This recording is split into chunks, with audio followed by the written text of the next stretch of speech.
वैदिक पर्सपेक्टिव के इस YouTube चैनल को सब्सक्राइब करें, वीडियो को लाइक व शेयर करें। ओम त्वमग्ने यज्ञवे पायुरन्तरो अनिसंगाय चतुरक्ष इध्यसे यो रातहव्यो अव्रकाय धायसे कीरेश्चिन्मंत्र मनसा वनोसितम। तुम हे अग्नि यजन करने वाले का आजीवन पालन करने वाले हो, अंतःकरण का ज्ञान रखने वाला, अनिसंग के लिए 4 आंखों वाला है, प्रदीप्त होते हो, जो हव्य का दान करने वाला है। ऐसे व्यक्ति के लिए जो भेड़िया ना हो, चोर ना हो, धारण करने वाले के लिए उस स्तवन करने वाले के ही मंत्र का मनोयोग पूर्वक तुम सेवन करते हो, याचना करते हो।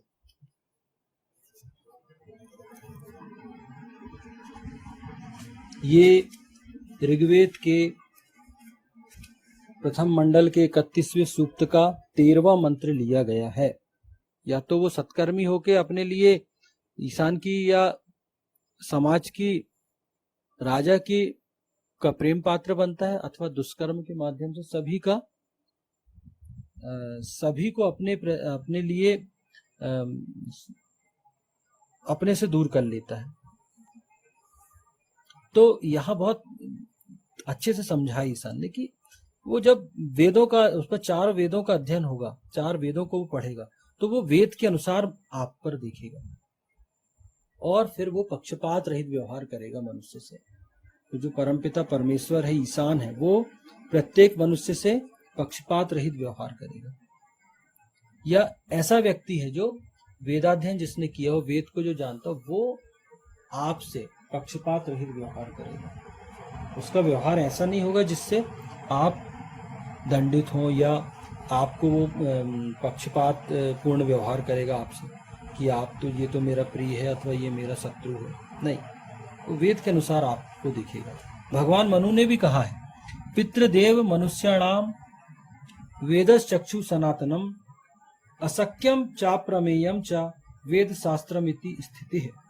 पूर्वजों, दिव्यकर्म करने वालों और मनुष्यों का वेद शाश्वत नेत्र है। वेद शास्त्र की स्थिति ऐसी है कि न उसे कोई बना सकता, न कोई उसका पार पा सकता। मतलब जो पूर्वज हैं, हमारे पहले के भी जो ऋषि हुए, पूर्वज हुए, अथवा जो दिव्य कर्म करने वाले हैं, और मनुष्य का जो वेद जो है वो शाश्वत नेत्र है। ये आज सिर्फ ये नहीं है कि हमारा ही शाश्वत नेत्र, हमारे पहले भी जो हमारे पूर्वज हुए तब भी वेद था, वो भी तो इसी के आधार पर अपना जीवन जिए और चलेगा। तो उनके लिए भी ये शाश्वत नेत्र था, हमारे लिए भी ये शाश्वत नेत्र है।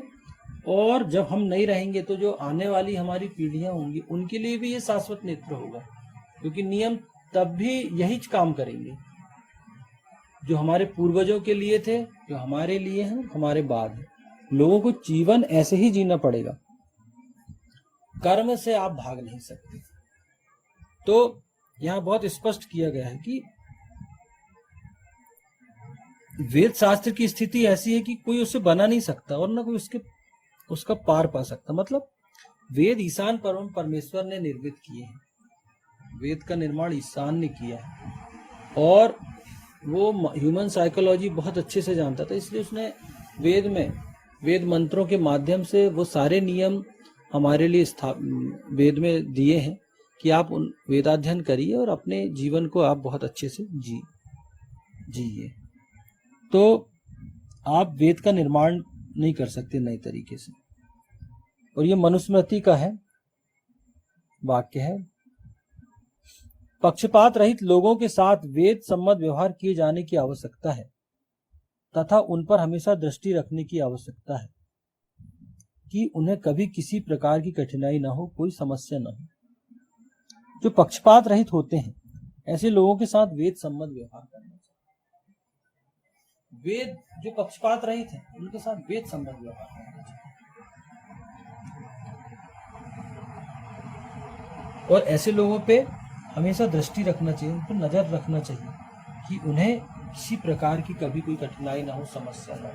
ये किसका कर्तव्य? ये समाज का कर्तव्य, अग्नि का कर्तव्य है, राजा चुने हुए प्रतिनिधियों का, राजा का कर्तव्य है, और जो हमारा भी कर्तव्य है कि कोई अगर व्यक्ति ऐसा है जो समाज में पक्षपात रहित है, वो अपने किसी के साथ पक्षपात नहीं करता, नियमों का पालन करता, तो हम भी उसे भी सुविधाएं प्रदान करें।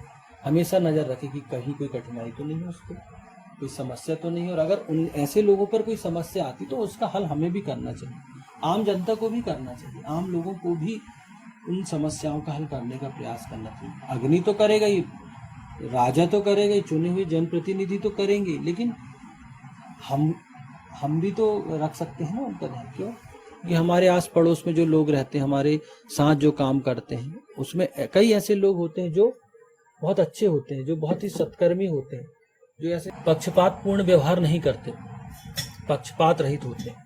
तो हमको भी ध्यान रखना चाहिए कि हम ऐसे लोगों का ध्यान रखें जो हमारे उनके स्तर की कुछ समस्याएं जिन्हें हम निपटा सकते हैं, जिन समस्याओं का हल हम कर सकते हैं, हम वैसा करें। उनके जीवन में अगर कोई कठिनाई है तो हम उसको सरल बनाने का प्रयास करें। तो ये सबके लिए ये आदेश ईशान ने दिया है।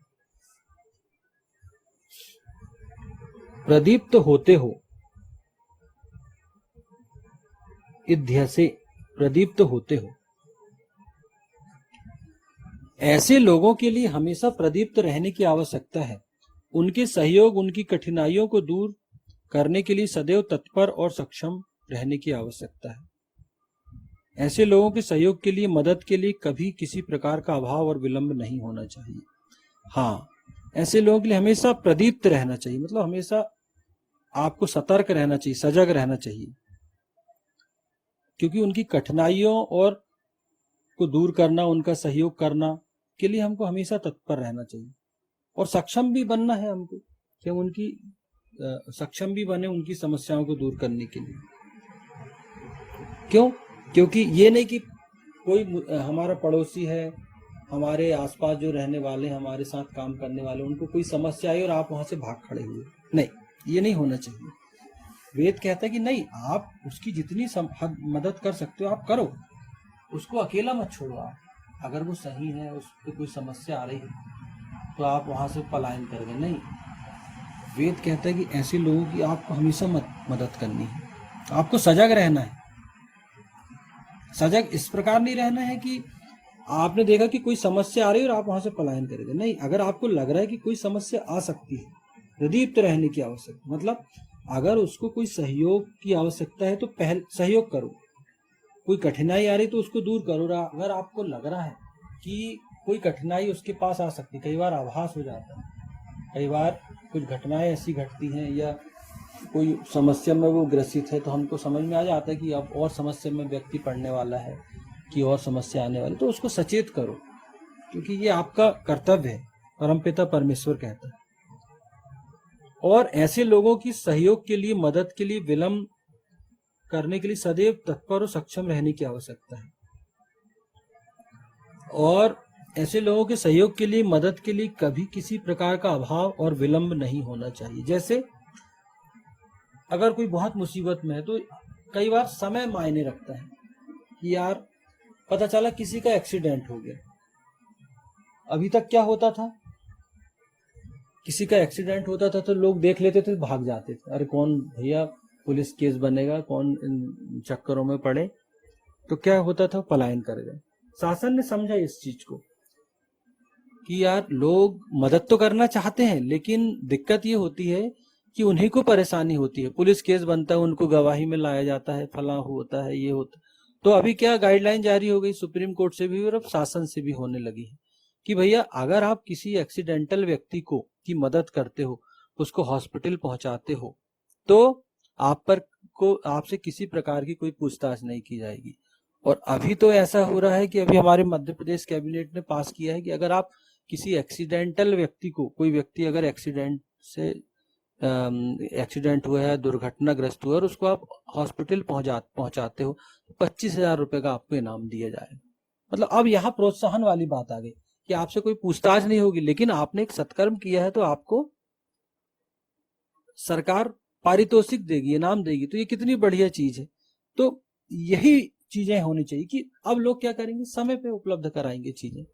पता चला किसी कोई दुर्घटना घटी तो अब लोग देखते नहीं है, अब कई दिनों से हम देख रहे हैं लोग देखते नहीं, भीड़ लग जाती है, एम्बुलेंस को फोन कर देंगे, तुरंत आएगी एम्बुलेंस, अथवा कोई अपनी गाड़ी से छोड़ देगा।